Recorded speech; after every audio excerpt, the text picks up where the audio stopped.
И сега ще продължим с темата за емпатията. Тази тема ще представят пред вас Яна Донкова и Малина Атанасова, но още няма да ги каним на сцената, защото искам да кажа някои неща за тях. Първо искам да кажа, че Яна е от Хасково, там тя работи с деца и с възрастни. И 4 години подред тя пътува за нашите модули всеки път.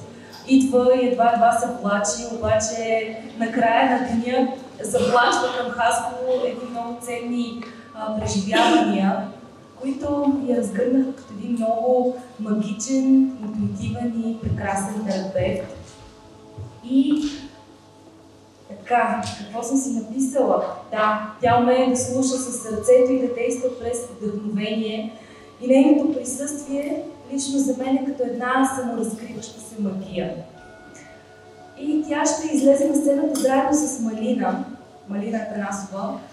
И когато става дума за нея и за трансформациите, за които Орлин каза, през които преминаваме всички ние, нейната трансформация беше изключително видима за всички нас, много плодотворна и разкрива в нея един великолепен терапевт с много задълбочени познания в работата с трансперсоналното поле и не само. И сега те двете ще бъдат един нежен, интуитивно емпатиен заряд от лечебна сила за вас на тази сцена и за това с много радост ги каня. Заповядайте.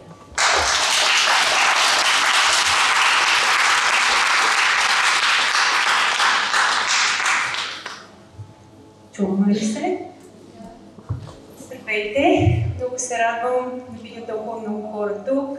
Някои познати, други са нови лица за мен. Надявам се да се запознаем по-късно. Днес с Яна избрахме да говорим за темата за емпатията. Много близка, вярвам, до всеки един от нас. Много ключова и иска ни се да отворим едно поле, в което да разгърнем тази тема, да преминем отвъд концепцията, да преминем отвъд интелектуалните обосновки и в това поле да направим така, че да се свържем. Да се свържем с всеки един от нас, с сърцата си, с преживяванията си, с мислите си, с чувствата. Просто емпатията е един мост. Един мост, който ни свързва, който прави по-лесни крачките към другия, дори в моменти на трудност. Яна. Здравейте! След тези хубави думи, които каза Мария и сподели, истината е, че точно сега самата имам нужда от вашата емпатия и съм сигурна, че всеки един от нас има нужда от емпатия още от нашето рождение, още от преди това. Емпатията е една моя много любима тема и за нея може да се говори дни наред. Ние днес ще се опитаме да отворим едно пространство, в което всеки един от нас да се свържи, да си спомни онази любов, която приема и тази, която отдава по един здравословен начин. Днес е Лазаров ден и си мисля, че може би в това поле между земята и небето и там също живее емпатията. И там се е настанила добре. Емпатия има във всички отношения, които можем да си представим. Емпатия има в душата на майката още преди да е заченато бебето. Още когато го носи в утробата си, тя без да знае какъв цвят очи ще има, какъв цвят на кожата, как ще изглежда, интуитивно е приела с огромно доверие своето дете. Емпатията е магия и много ми се иска днес за мъничко в това поле, което днес ще отворим с Малина, да се свържем и да резонираме така, както клетките ни резонират и си предават една информация, която създава общност, заедност и много лечебност. И така, нека сега да поговорим, да разширим малко повече темата, преди да пристъпим към така по-провокиращата част. Какво е емпатия? Яде ли се, пие ли се? Емпатията, освен свързване, е едно преживяване. Преживявам, чувствам. Тя се усеща. Не е само комуникацията през думите, тази вербалност. Емпатията е свързването, емпатията е това да успея да разпозная емоциите на другите. Да видя този човек срещу мен, да му дам едно пространство. Дори преди да ми каже, чувствам се зле, трудно ми е. Дори преди това, аз да се умея да съм там, да присъствам за него. Например, имате проблем в работата, имате труден период. По емпатия, да кажа, окей, тук съм, спокойно, присъствам. Вместо да неглижирам, вместо да скоча веднага да оценя, да дам съвет. Не се притеснявай, спокойно, ще мине. Няма проблем. Не го мисли. В тези моменти това не ни помага. Някога имаме нужда просто до присъствие. Просто някой да е там и да ни докосне, да ни хване за ръката. Емпатията, нейните характеристики, една перспектива. Емпатията е перспектива. Да застана, да погледна през твоите очи, да вляза в твоите обувки, да усетя кой си, къде си, какъв е твоя свят, да те прегърна, ако имаш нужда. Без да осъждам, ето следващата стъпка, как да бъдем емпатични. Нека да наблюдаваме себе си. Влизаме ли в осъждане, влизаме ли в оценяване, в анализиране. Когато има някаква ситуация, когато някой е в нужда, когато просто усетим, че човека до нас преживява нещо, нека му дадем присъствие без оценка. Нека да не слагаме етикети. Просто да сме една тиха, смирена подкрепа. Един проводник на любовта дори. На това чисто свързване между нас, между сърцата ни, между душите ни. Не мога да си представя естествената психотерапия без емпатия. Всъщност тя е основата на всички процеси, през които човек минава. Емпатията е още от първата среща с нашите клиенти. Емпатията е в края на цялостния процес. Емпатията е във всяка една среща, във всеки един разговор, в който човек се трансформира и се развива. Избрах тази тема, защото емпатията съществува и има много в тези тихи сесии, които аз много обичам. Защото енергията и вибрацията точно в тези разговори всъщност са най-силните послания. Защото 90% от посланията, които даваме на хората и които приемаме, всъщност са в онази триада поглед, глас, мимик и мускул. Защото тялото не лъже. Защото то може да ни посочи най-ясната за нас посока точно в този момент.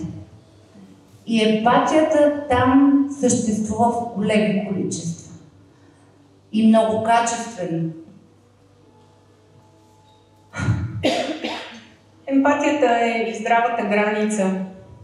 Да, обичаме хората, обичаме себе си, но поставяме една здрава граница. Защото границите са важни, защото имаме нужда от тях. Още от ранна детска възраст те ни оформят, те ни помагат да живеем, да ни е по-лесно. Емпатията е да поставя границата си и днес тази граница може да е тук, може да те допусна по-близо до себе си, да имам енергия, да имам ресурс, да имам стабилност за теб. Споделям близостта си с теб. В следващия момент обаче може да имам нужда да поставя границата си по-далеч, да имам нужда да се събера в моето пространство, за да съхраня ресурса си, за да се презаредя. Поставянето на граници е много важно точно в това съхранение на нашия ресурс, в това да можем да присъстваме за другия, но по един здрав начин. В любовта няма Бог, но за да има истинска емпатия, човекът трябва да познава добре тази Бог, трябва да е минал добре през нея. И днес ще покажем и ще се опитаме да изразим точно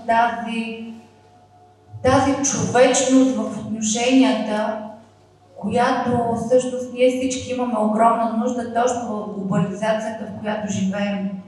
Точно в това отдалечаване и в това свръхобщуване някъде живото се е изгубило. А всички знаем, че живото ражда живот. И емпатията носи точно тази лечебност. Емпатията означава временно да живееш друг живот, деликатно да пребиваваш живота на другия, без да го оценяваш или осъждаш. Емпатията е вътрешна прегръдка. Усещане, че някой стига в дълбините ти. Тук мога да добавя още един цитат, който много ми резонира и вярвам, че ще докосне и вас. Цитата отново е на Карл Роджерс. Негова клиентка казва: всъщност, докато говоря с теб, сякаш ти си в мен и тогава аз мога да чуя себе си. Емпатията е едно свещено пространство. Пространство, в което, когато кажа долу съм, на дъното съм, трудно ми е, чувствам се разбита и смазана. Някой да подаде ръка и да каже: хей, аз знам какво е да си там. Това е една споделеност. Аз си спомних от провокацията на Инес, че всъщност в тинейджърството си съм имала огромната нужда някой до мен да стои, да ме чува, да ме разбира, да не ми дава насоки, просто да присъства до мен. Спомням си и много други моменти в живота ми, в които не съм имала нужда от анализи, оценки, размахване на пръсти, а просто някой да ме приеме такава каквато съм. И ако в тези моменти е имало такива хора, то може би аз щях да бъда друг човек. Или може би, не знам, сега си мисля, че всъщност всичко е такова каквото трябва да е. Едно огромно доверие и приемане на живота такъв какъвто е. И колкото и общо да звучи всичко това, истината е, че тази тема я има навсякъде. Миналия ден, докато пътувах, в далечината видях едно дете, с което бях работила преди години. И то просто ми махаше от една кола. В този момент аз не помних точно неговата история. Дори не ми беше важно каква беше заявката да се запозная с него. Истината е, че почувствах една топлина, провокира усмивка в мен и си казах: това е достатъчно. Имало е смисъл. Имало е смисъл ние да се познаваме и точно когато не очаквам, тя да ми върне по един много човечен начин това усещане, което може би някъде сме си дали назад във времето. Емпатията е уязвимост. сваляне на маската. Когато протегна ръка към човека срещу мен, за да му помогна, аз влизам в уязвимост, защото се свързвам с кътче от моята душа, с някоя наранена моя част, която съм излекувала. И пък може и още да не съм излекувала, да работя с това. Но аз се разкривам. Свалям маската си и казвам: знам какво е, до теб съм. Можеш да разчиташ, че ще бъда присъствие до теб. Дори да не знам как да ти помогна. Много ми е тъжно за това, което се случва с теб, но разкажи ми. Просто ми разкажи. И нека така да отваряме едно пространство за споделяне, за уязвимост, за една автентична комуникация. Защото, както Яна каза, в днешно време имаме нужда точно от тази автентична комуникация. Автентично свързване, което е залегнало много дълбоко и в основите на нашата школа по естествена психотерапия. Защото това е да свържем себе си с другия през душата, през сърцето и през по-голямото от нас.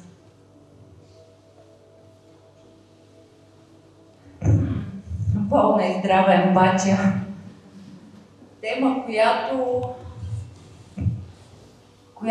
задължително, според мен, трябва да бъде в учебниците.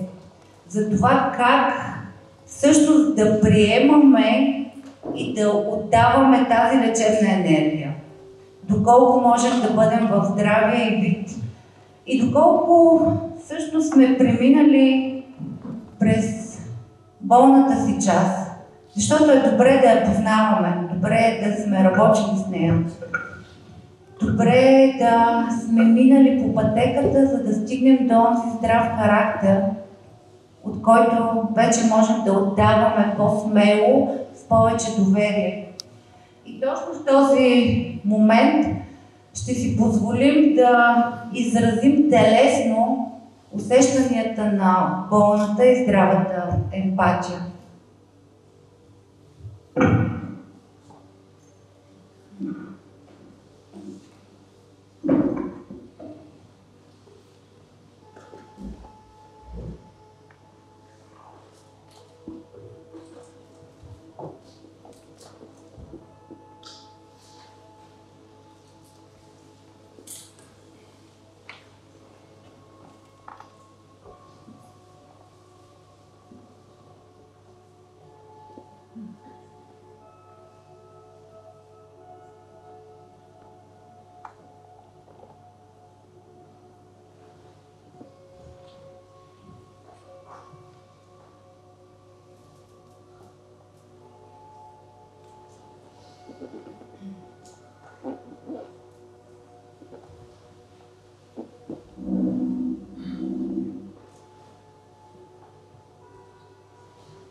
Аз съм болната емпатия. Аз съм тази, която дава. Толкова много давам, че всичко давам. Всичко ще ти дам и на теб, и на теб, и на теб, само да си добре. Само да ти помогна. Аз съм тази, която помага, тази, която съветва, тази, която винаги търси решение. Ако нямам решение, ще го намеря. Няма значение какво ще ми коства това. Аз ще бъда там, неотлъчно, ще те държа за ръка, ще те водя, но ще те водя по посока на това какво аз виждам, че е добро за теб. Какво аз преценявам. Аз съм тази, която носи.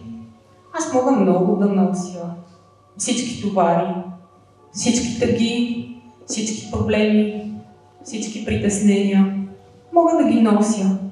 Взимам си ги и ги товарям. Ей така на гърба си. Да, някога ме болят раменете, даже много често боли ме гърба. Обаче държа и удържам, защото мога, защото съм силна, защото ще дам, защото аз трябва да издържа.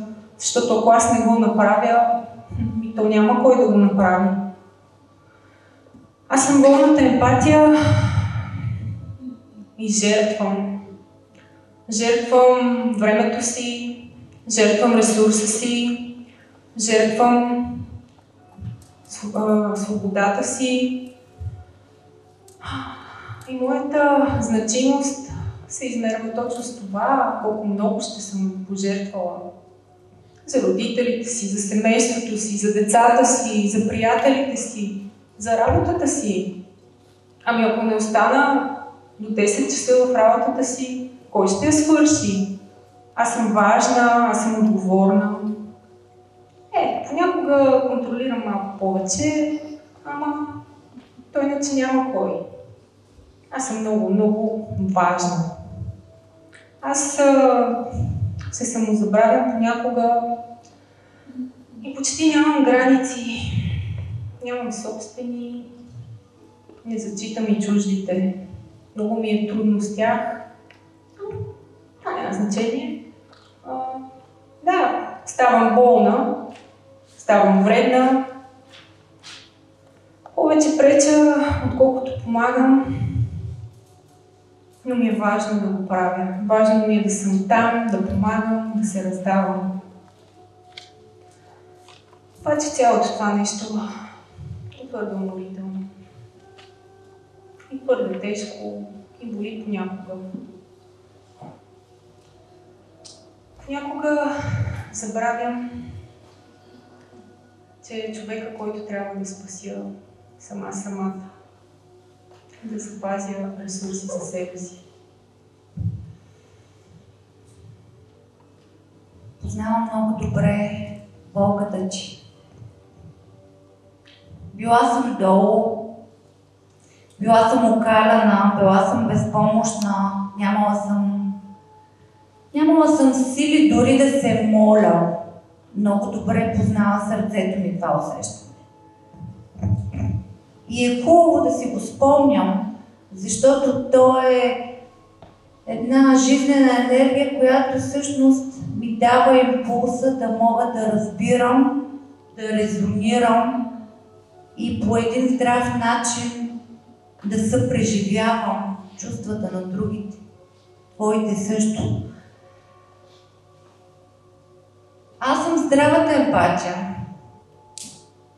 Аз съм огледалото, което отразява, което не съди, което не размахва пръсти, не дава оценки.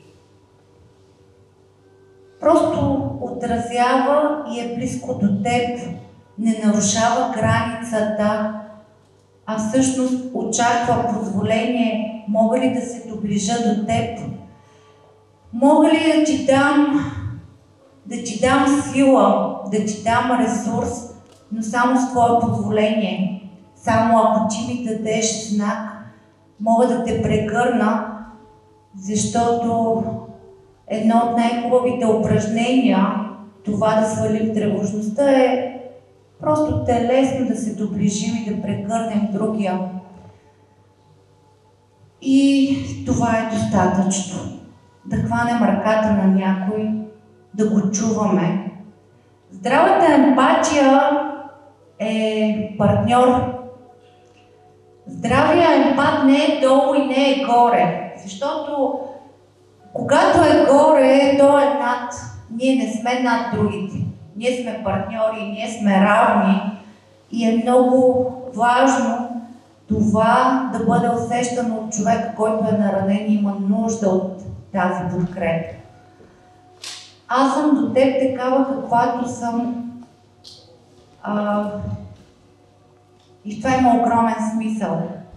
Има огромен смисъл за нашето несъзнато, за тялото ни, за съзнанието ни, за всичко, което чувстваме в този момент. Но истината е, че за да бъда здрава емпатия, аз първо трябва да дам на себе си. Трябва да нахраня онова вътрешно оплашено дете в мен, което има празнина много често и има нужда да му се даде онази лечебна храна, а именно емпатията. Когато го нахраня, аз съм готова да дам. Готова съм да дам не на един, а на много други хора. И всъщност нямам илюзията, че живея в перфектния свят и свалям всички такива илюзорни моменти. Това, което се опитва здравата емпатия да даде, е всеки ден по-мъничко да прави света по-добър. Да създава климат, където хората могат и сами да се излекуват. Но е много важно да има присъствието на някой друг, да усещат сигурност, близост и разбиране. И сега сме ви подготвили няколко въпроса. Ей така, за замисляне, да се запитаме всеки един от нас. Как бихте нарекли вашия вътрешен лечител? Къде в тялото ни живее той? Къде е този наш ресурс вътре в нас, където черпим сила, нашия център? Свързани ли сме с тялото си? Свързани ли сме с усещанията в него? Какво се случва, когато ме заболи стомаха? Казвам ли, ще мине? Или просто си дава малко време, малко почивка, вдишвам и издишвам няколко пъти и се свързвам със себе си. Кога и как изразяваме благодарност? За какво съм благодарен? Как утре се събудя и остана само с нещата, за които съм благодарила днес?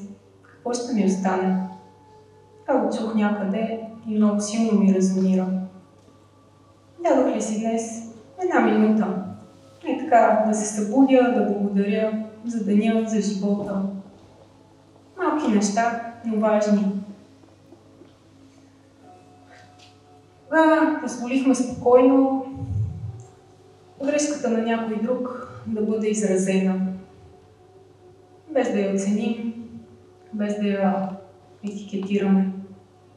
Със сигурност всеки от вас може да си спомни, да се свърже с такава ситуация. И какво е за мен да бъда в ролята на спасител? Попадам ли в нея? Често ли ми се случва? Как се чувствам в нея? Какво ми дава?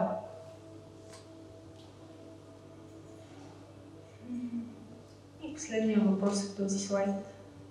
Кой съм аз, че да знам кое е добро за другия? Това, което преди малко казахме. Ще те спася, ще те заведа по пътя, по който аз виждам за теб. И тук аз го свързвам с метафората за какавидата. Ако разтворим какавидата, за да помогнем на пеперудата да излети по-бързо, тя ще умре. Всяко нещо в този живот си има време, има си място, има си пространство на случване. Понякога е добре просто да забавим за мъничко. Когато помагате на някого, чувствате ли съжаление и към кого?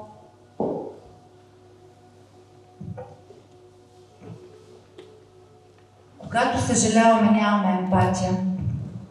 Когато съжаляваме, ние сме над него. Ние се поставяме като по-големи.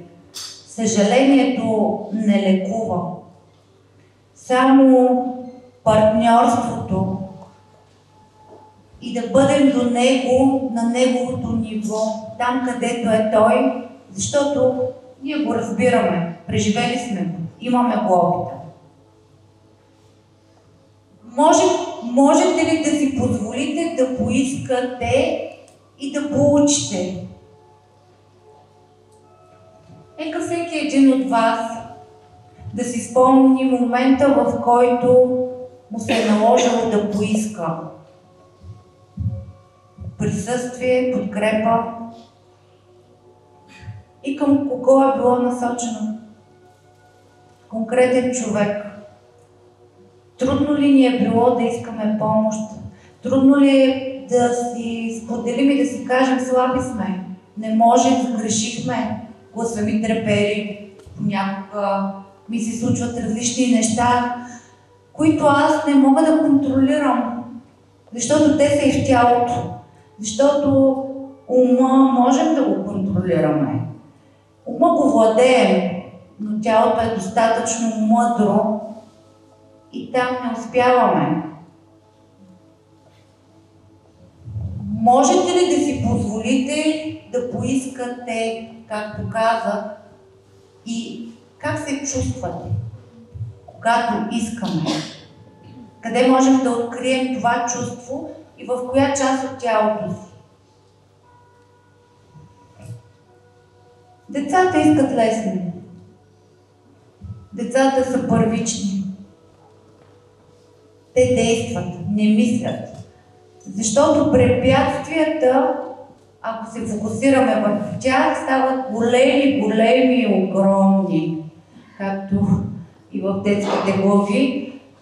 А емпатията помага ние да ги видим отвъд,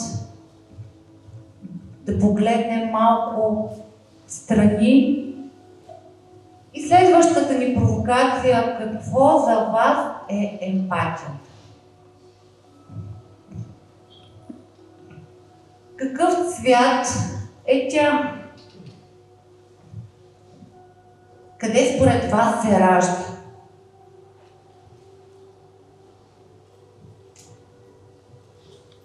Къде продължава да стои и да се позиционира?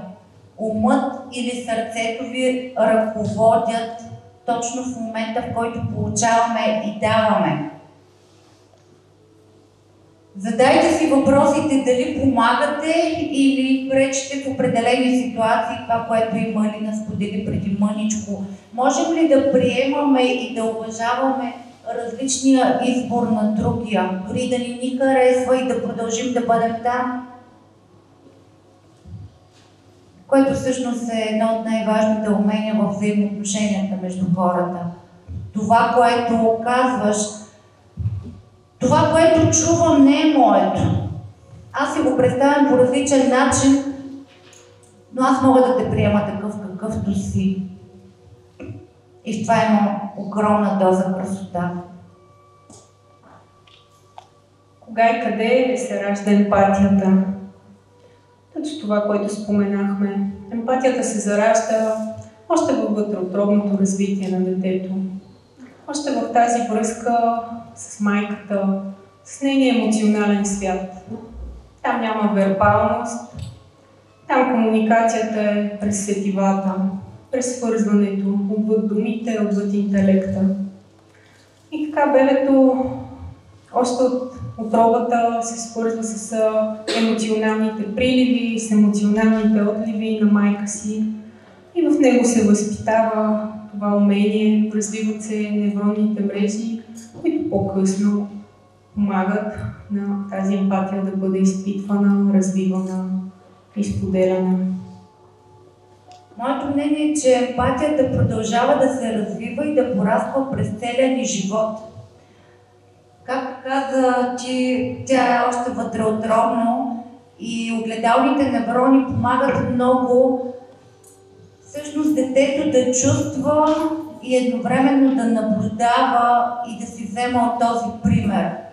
От този пример, който дават родителите, любимите му хора, и той се учи, приема го.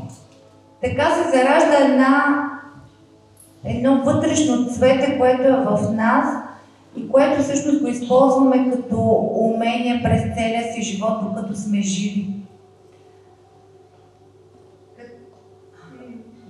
Сега ще продължим с нещо кратко. Както казахме, езикът лъже, но тялото никога. Затова просто ще ви поканим, ако имате отклик, да затворите за кратко очи. Нека за мъничко се отпуснем. Да усетим земята под краката ни. Да отпуснем раменете. Да отпуснем клепачите. Да отпуснем цялото си тяло. Да вдишаме и да издишаме още по-бавно. Да останем със себе си и да се свържем с тялото ни, което винаги ни посочва правилната посока. То никога не ни лъже. Да спрем мислите за малко и да се усещаме и да се чувстваме. Да си дадем емпатия на самите себе си, да си бъдем първо лидери на себе си, да си се нахраним. Не някой друг, ние. И сега ще ви помоля да стиснете здраво и умрук, докато сте в това състояние. Много здраво. Да усетите променя ли се сърдечния ритъм. Да чувствате какво се случва в тялото, в мислите. И в този момент, докато стискаме умрук, можем да си спомним за човек, който ни е било трудно да разбираме, който ни е трудно да обичаме, да уважим мнението му или понякога просто да го пуснем.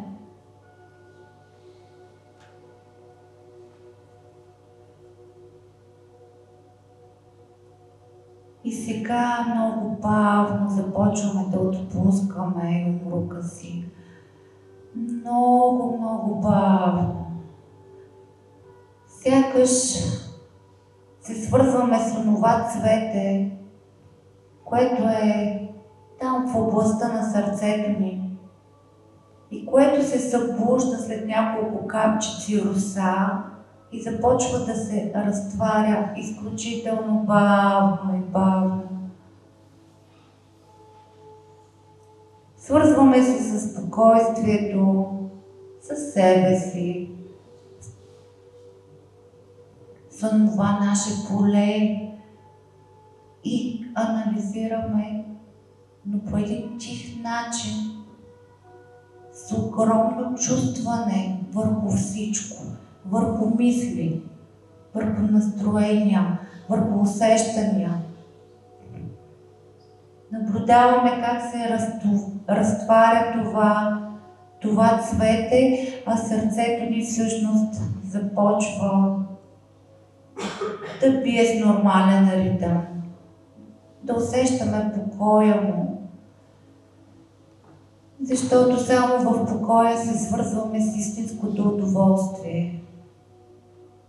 Можем да приемаме и да даваме само когато сме в покой.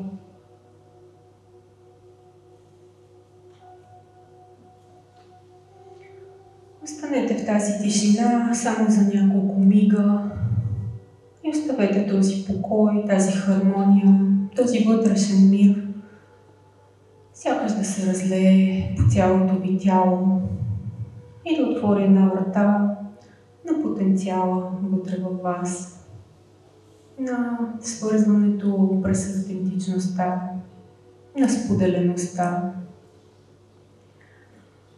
И сега вече започваме да се връщаме обратно към усещанията на тялото. Може да вдишате дълбоко, да издишате, да раздвижите леко ръцете, краката си. Когато сте готови, да отворите очи. Може дори да се огледате наоколо, наляво, надясно, да срещнете погледи, само за кратко. Тишина, през едно свързване. И сега с Яна съвсем накратко искаме да споделим как си даваме емпатия, защото понякога ни се струва трудно, непостижимо, нямам време, нямам ресурс. Няколко малки стъпки през нашия опит. Яна. Как си давам емпатия? Давам си емпатия през всички хора, които ги срещам. Вземам си от тях. Вземам си от тях дори когато ми е било много трудно, но си вземам опита, вземам си енергията, вземам си любовта, която ми дават. И всъщност сега се сещам, че съм абсолютно благословена да познавам толкова хора, от които мога да си взема от този извор. И някакси синхроничност. Някой приятел просто ти се обажда в точния момент и ти дава точно това, от което имаш нужда по един много естествен начин. Така както ние си общуваме в естествена психотерапия, много резониращо, дори вълшебно. Давам си емпатия, когато мога да изразя себе си такава, каквато съм. Когато мога вербално да изрека с висок глас всичките си потребности. Мога да споделя слабостите си. Мога да кажа колко ми е трудно, как се връщам понякога в ранното си детство. Имам нужда да говоря за детските си травми. И на другия ден се чувствам зрял човек. И можеща, и стабилна, и категорична, и това всичкото е смисъла. Да бъдем шарени, да бъдем такива каквито сме, но да не спираме. Посланието ми е да си даваме емпатия, когато се свързваме с интуицията и сърцето си, с тялото си. Не през мислите. Когато съжаляваме или искаме да спасяваме, или да правим нещо, защото трябва да го правим, всъщност там се крият изключително много рискове. И е добре за мъничко да се спрем и да приемем живота на другия такъв какъвто е и да го наблюдаваме, докато е готов и ни даде знак да бъдем до него. Давам си емпатия, като уважавам границите си, когато се свързвам с нуждите си, когато съм уморена, правя стъпка назад. Ако трябва да отменям ангажименти, оставям пространство за себе си.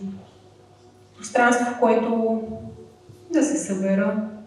Пространство, в което да си почина. Давам си емпатия, когато правя малки неща за себе си. Отивам да си купя сладолед. Така, да зарадвам малкото вътрешно дете, което се тревожи, което се притеснява. Давам си емпатия, защото често си напомням, че съм човек. Отвъд ролите, които изпълнявам в обществото. Психолог, приятел, жена, дъщеря, сестра, ученик. Много роли. Понякога става тежко да сме във всяка една от тях. И точно тогава правя една стъпка назад, за да мога по-ясно да видя нещата. За да мога по-ясно да се свържа с себе си, И за да мога силно да присъствам за другия, когато заредя ресурса си. Просто ми се иска така днес да пусна едно намерение в пространството. Милост към себе си. Нека си даваме милост. Нека бъдем мили със себе си, така както бихме били мили с някой друг. Благодаря.